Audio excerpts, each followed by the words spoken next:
Zbulohen detajet e reja nga filmi i Kiarës dhe Luizit, emrat skenik dhe kasti që po ngjall emocion.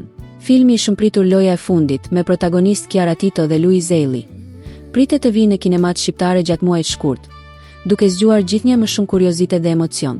Çdo ditë që kalon, publiku po mëson detaje të reja rreth këtij projekti, i cili tashmë shihet si një nga filmat më të dashur të fillim vitit. Së fundmi, janë zbuluar edhe emrat skenik të personazheve që interpretojnë dy protagonistët kryesor. Në film, Luizi vjen si Luiz Belli, ndërsa Kiara interpreton personazhin e Kiara Pipo. Një zgjedhje interesante që ka tërhequr menjëherë vëmendjen për ngjashmëritë e lehta me identitetin e tyre real, duke e bërë historinë të ndihet edhe më afër shikuesit. Megjithatë, realizatorët theksojnë se filmi nuk rrëfen historinë reale të çiftit, por është një rrëfim tërësisht fiktiv, i ndërtuar mbi personazhet e imagjinuar.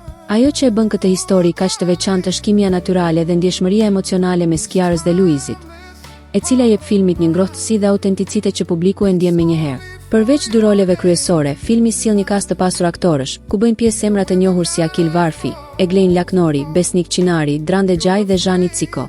Secili prej tyre premton të sjellë ngjyra të veçanta në histori dhe të pasurojë rrëfimin me interpretime të ndjera.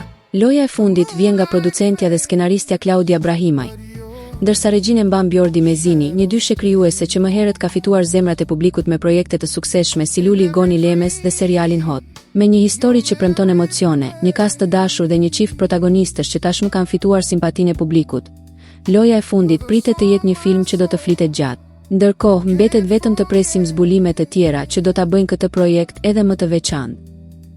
Nëse kjo histori ju preku, mos harroni të na mbështesni. Abonohuni në faqen tonë për të mos humbur asnjë lajm.